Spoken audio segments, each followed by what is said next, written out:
What's going on? 8 pluses, nerve mixers. It's your boy, Indy Uchiha. And man, I just watched episode 2 and 3 of season 2 of Loki. And we're going to go ahead and get a little bit into it, a little bit more in depth than what we normally do, because I really enjoyed these 2 episodes with everything that went on with the introduction of Victor timely and getting to get more into Miss Minutes and just a lot of the character tropes and different character development that was going on in the episode. I may miss some stuff, and I apologize for that, but I'm really going off of what stood out to me and what caught my attention, what goes on. So some of these side characters that got stuff going on, like Ouroboros and different things like that, yes, they're important to the story. The fact that they're working to try to fix the loom and everything so stuff don't work, but they're not the main characters of the story and what's going on. So you might not catch me talking about them a lot. So I apologize for that. But in episode 2 titled Breaking Bad, Loki and Mobius are able to recapture a lot of season 1's finest moments with their characters while they kind of tumble through a plot without the background change. I felt like they didn't go too many places like in episode 1. Like there wasn't as much going on, and they were able to just sit down and develop where these characters were or where they're going to be as far as this season goes. And when it comes to that, this is one of the best things that this show does, especially when it comes to the one-on-ones between Morbius and Loki, or Loki and Sylvie, when they get that time for them characters just to breathe a little bit, just deal with each other. I feel that we get some of the best acting and best writing when it comes to the show. And that's one of the things I like about this show, that they'll sacrifice plot for character and actually sit down and ask, how does a character feel? But they end up popping up in 1977 London looking for Sylvie, and they find Brad Wolf, or as we know him, Hunter X5. They end up trying to catch him to ask him about Sylvie's whereabouts, and they find him actually being a movie star at the premiere of his new movie, saying that for Marvel deep fans, it has no revelation or anything that goes to the story as I know of yet, but that's a deep Marvel, you know what I'm saying, pull for Brad Wolf and saying, yeah, go Google it, guys, if you don't know what it is, just go check it out. But if y'all remember X5, the first episode, he's one of the TVA members that had questions about his past, right? And I wonder if him hiding Kingo in Eternals, because Kingo was a movie star in Eternals, right? Come on, yeah. I know y'all didn't like the Eternals movie, but I wonder if that was something that could have been done on purpose to relate to that movie. Because I do feel like that movie gets a bad rap. It just wasn't the right time for that movie, in my opinion. But I don't think it was a bad movie. I actually don't think the Eternals is a bad movie. But anyway, the chase scene that they had to catch X5 was amazing. And Loki kind of bringing out a little bit of the dark side and the banter between him and Morbius about a little bit of this, a little of that, and using his skill set to do the illusions and stuff like that to catch X5 was really cool. And then when they end up back at the TVA with Mobius and Loki playing good cop, bad cop, trying to get the information from X5, but him not giving nothing up. And then was cool, because I like the fact that X5 stood his ground, which means that there was something that he was protecting that he didn't want to give up, and that you were going to have to threaten something that he wanted in order for him to, I guess, spew that information out. And I really feel like him disappearing when they were going to find Sylvie is kind of strange. Why wasn't he with the rest of the general's crew and stuff like that?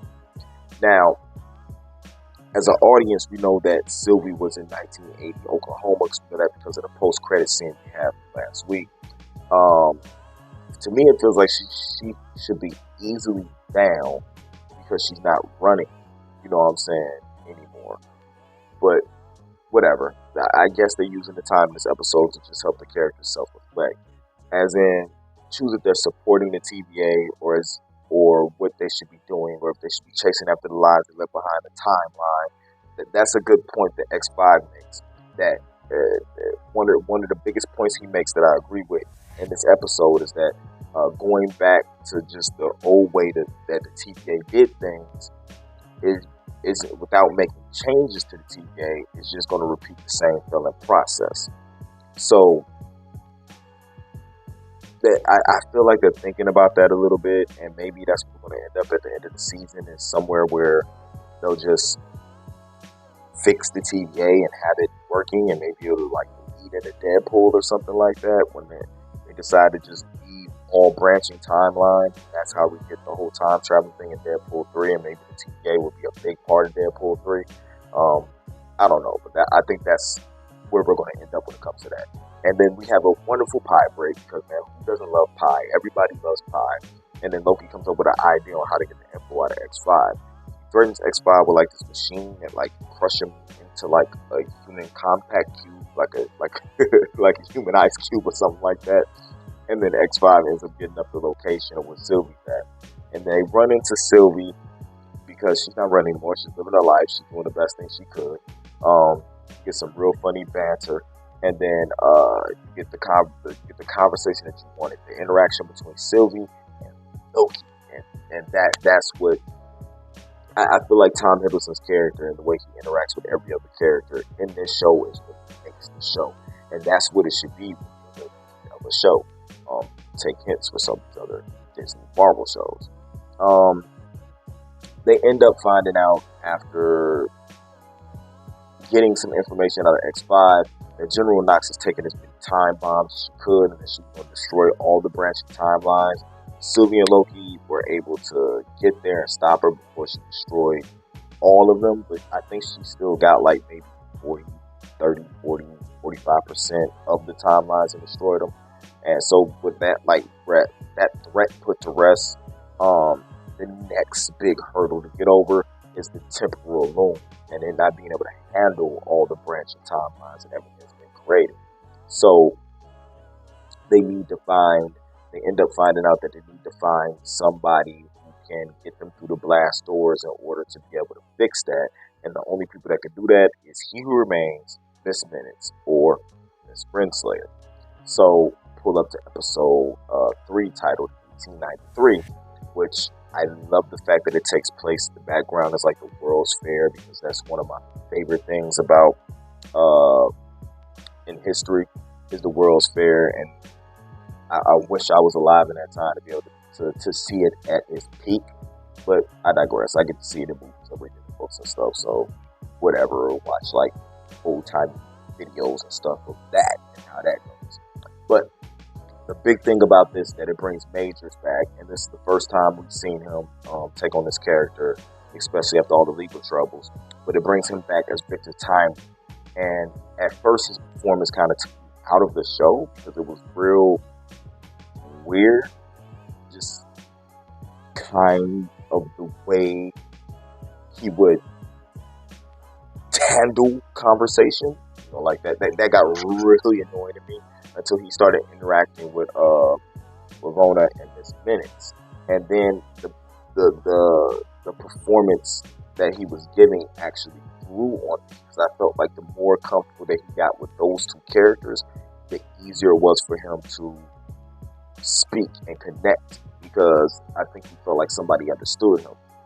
And we end up finding out that Ravonna and Miss Minutes are part of a plan to set in motion to give a young Victor Timely a TVA book that will set him on the path to possibly becoming He Who Remains.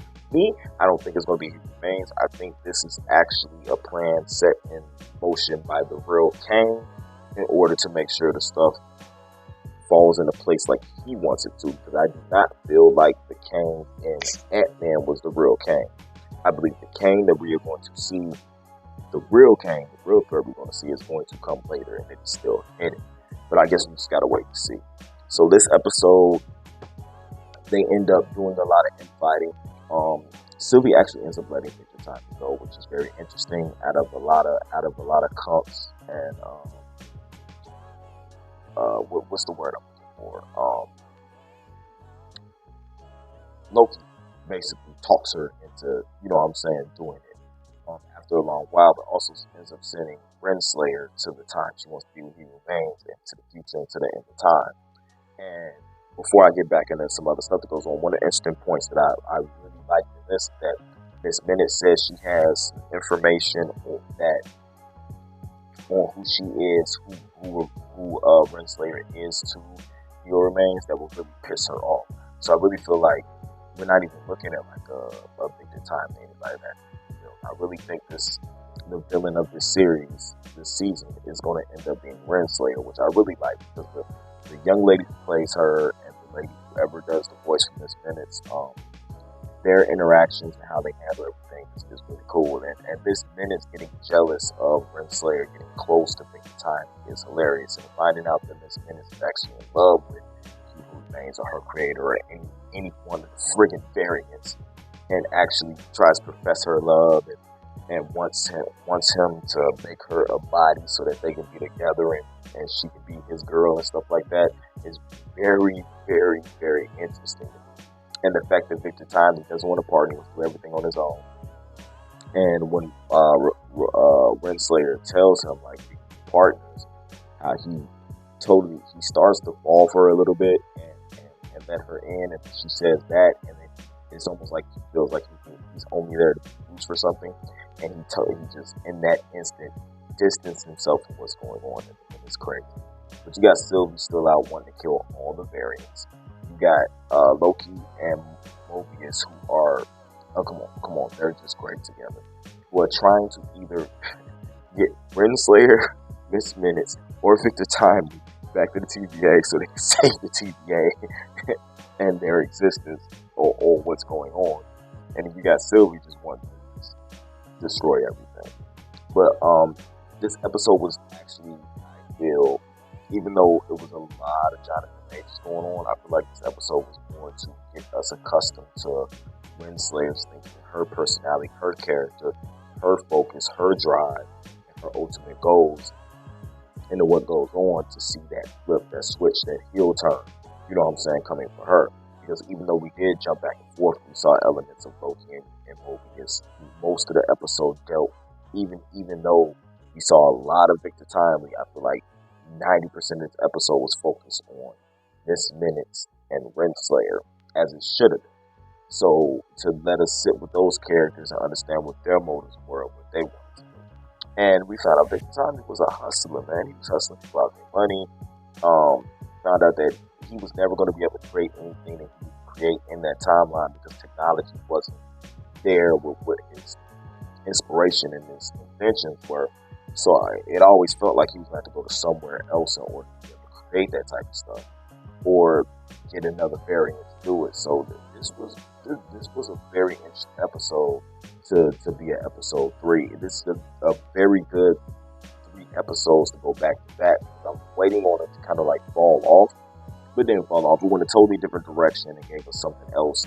And they're keeping us fresh by having us sit with different individual characters and letting us learn those characters, their motives, and keeping us intrigued in what's going on, and giving us just enough Loki and Mobius to keep us happy, but not giving us too much to making us think that this series should be over. You know what I'm saying? Like they should have solved the problem by now, by giving us other aspects of people's lives and what they're going for, and just keeping everything in order. It is really good writing for the show, and I'm really entertained by it.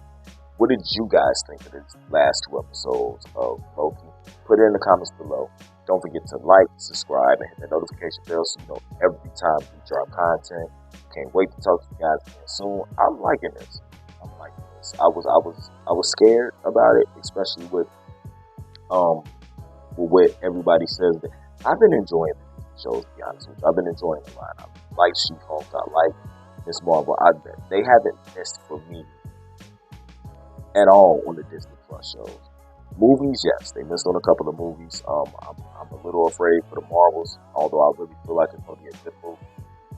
I just think time is bad. I think all the shifting around and dates and stuff is going to be a problem. But let me know what y'all think about it in the comments below. I'll talk to you guys soon. Keep it A+. This has been a Nerd Mix.